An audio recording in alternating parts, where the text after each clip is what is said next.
मेरा सवाल जरा दूसरा है। मैं इस बात से ना मुझे आपत्ति है कि मंदिर बन रहा है, मेरा सवाल यह है कि जो टीएमसी 2022 तक बीजेपी पर धर्म की राजनीति करने, धर्म का तुष्टीकरण के लिए इस्तेमाल करने का आरोप लगाती थी और कहती थी कि यहां तो वेलफेयर स्टेट है, हम वेलफेयर पर चुनाव लड़ेंगे।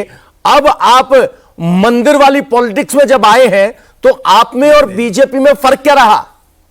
नहीं, देखिए, बीजेपी में और तृणमूल कांग्रेस में बहुत बड़ा फर्क है। तृणमूल कांग्रेस मां माटी मानुस की पार्टी है। मां माटी मानुस जो गरीब लोग हैं उनको, उनके बारे में सोचती है। ममता बनर्जी की सरकार जब लक्ष्मी भंडार चालू हुआ था, इन्हीं लोगों ने जब आवाज उठाई थी। कोरोना महामारी से जब पूरा देश गूंज रहा, देश में तकलीफ चल रही थी, तब ममता बनर्जी ने महिलाओं के अकाउंट में 500 रुपए से वो स्कीम चालू की थी कि महिलाओं के खाते में मैं 500 रुपए डालती हूं, गैस सिलेंडर 1000 रुपए हो गया है, नहीं खरीद पाती है, उनको दिक्कत होती है तो उनको कुछ पैसे दिए जाए, तब उनका मखौल उड़ाया गया। आज वो बढ़ करके 1000 रुपए है। और आज केंद्रीय सरकार जो है, जो दिल्ली में बैठी है, वो लोग जमींदारी कर रहे हैं, वो बंगाल के साथ में वंचना करते हैं। बंगाल को इनकी सरकार नहीं है। जब तक इनकी सरकार नहीं रहती है जिन प्रांतों में, वहां पे ये कुचल के राजनीति करना चाहते हैं। धर्म की राजनीति ममता बनर्जी नहीं करती है। पूरे हिंदुस्तान में आपने तुष्टीकरण की बात की। देखिए, मैं कहना चाहता हूं, उत्तर भारत में जाइए, चाहे बिहार में, चाहे राजस्थान में, मध्य प्रदेश में, वहां पर ममता बनर्जी को इनके नेता खाला बोलते हैं। शर्म आनी चाहिए उस शुभेंदु अधिकारी को जो मुस्लिम वर्ड यूज करता है ममता बनर्जी के साथ में। अरे भाई, अगर ये देश का संविधान, कॉन्स्टिट्यूशन जो हमारा संविधान है, वो सर्वधर्म समभाव की बात करता है, सर्वे भवन्तु सुखिनः की बात करता है। आप सोचिए, एक छोटी सी घटना होती है। कुछ दिनों पहले कलकत्ता में गीता पाठ का आयोजन किया गया था। हमें गीता पाठ से आपत्ति नहीं थी। कलकत्ता में आपको पता होगा, ब्रिगेड परेड ग्राउंड में जो लोग जाते हैं उनको पता है, वहां पेटीज बिक्री करते हैं। गरीब लोग हैं, सुबह पहले बच्चे खेलते हैं, 50 पैसे से, जब मैं छोटा था मैंने भी खाई है। वेजिटेबल पेटीज भी बेचता है, चिकन पेटीज भी बेचता है। पेटीज बना के बेच रहा था एक व्यक्ति, उसको इन्होंने पीट दिया।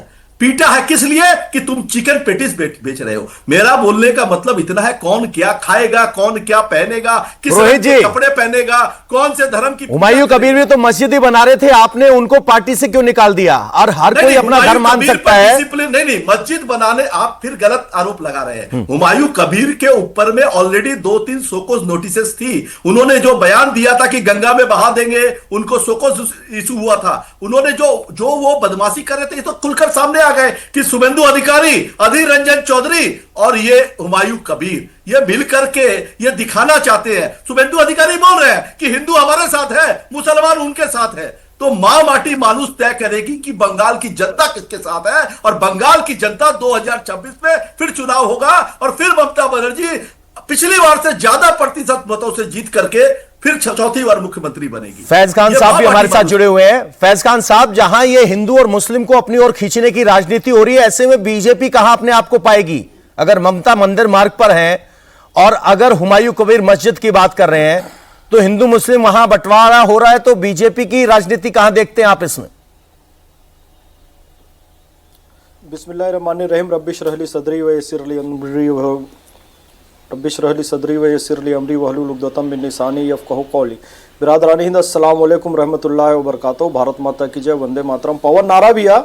बीजेपी की राजनीति स्पष्ट है, सबका साथ, सबका विकास, सबका विश्वास, और उस पर वो खरी भी उतरती आई है। लगातार दिख रहा है, सभी योजनाओं में सभी को बराबर से लाभ दिया गया है। मंदिर मस्जिद की राजनीति करना बीजेपी का काम नहीं है। बीजेपी के पास ये आरोप जरूर लगाया जाता है कि मंदिर मस्जिद की राजनीति करती है, लेकिन आपने स्पष्ट देख लिया कि मस्जिद की राजनीति हुमायूं कबीर कर रहे हैं और मंदिर की राजनीति ममता बनर्जी कर रही है। जो लोग आरोप लगाते थे वो खुद यही काम कर रहे हैं। लेकिन पवन नारा भैया, मैं आपको धन्यवाद देना चाहूंगा। आपने सही बात कही कि कम से कम ममता बनर्जी यदि मंदिर बनाने और दुर्गा आंगन के लिए आगे आ रही है तो हमें इसका स्वागत करना चाहिए, भले ही राजनीति के लिए कर रही है, लेकिन सनातन और भारतीय संस्कृति के बारे में उन्होंने सोचा। तो अब दूसरी बात कि नॉर्थ ईस्ट इंडिया के, पूर्वोत्तर भारत के एक बच्चे को उत्तराखंड में मारा गया। तो मैं कहता हूं, ये आम आदमी पार्टी और टीएमसी वाले नॉर्थ ईस्ट के बच्चों को अपना बनाने के लिए कोई कार्यक्रम क्यों नहीं चलाते हैं? जैसे आरएसएस वनवासी कल्याण आश्रम चलाती है, आरएसएस एकल विद्यालय चलाती है, आरएसएस की शाखाएं हैं। यही बताने ना कि नॉर्थ ईस्ट भारत जो है वो बच्चे भी हमारे हैं, दक्षिण भारत के बच्चे भी हमारे हैं। अब आम आदमी पार्टी, कांग्रेस और टीएमसी, बच्चा मर गया, उसे मार दिया गया, अरे तुम कर क्या रहे हो? उनको अपने आप हमसे जोड़ने के लिए। हम तो कहते हैं ना, मणिपुरी भाषा भी हमारी है, अंगामी भाषा भी हमारी है, भारतीय सिखला नृत्य भी हमारा है, सब कुछ हमारा है, नॉर्थ ईस्ट का सभी हमारा है, सारी भाषाएं।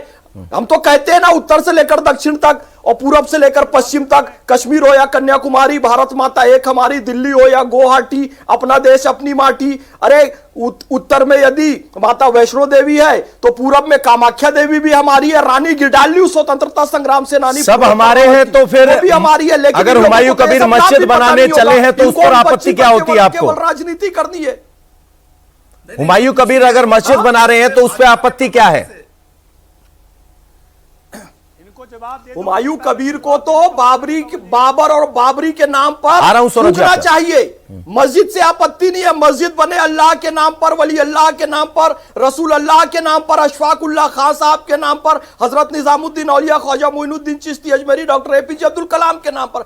बाबर उनके चच्चा लगते हैं, पिता लगते हैं, बाबा लगते हैं, क्यों लगते हैं, क्या लगते हैं? आप मुझे ये बताइए ना। बाबर एक लुटेरा था, हत्यारा था, बलात्कारी था, आतंकवादी था, उसके नाम से मस्जिद बनाकर अब भारतीय मुसलमानों को एक टैग लगाना चाहते हैं कि हम लोग आतंकवादी को, किसी लुटेरे को अपना पूर्वज मानते हैं।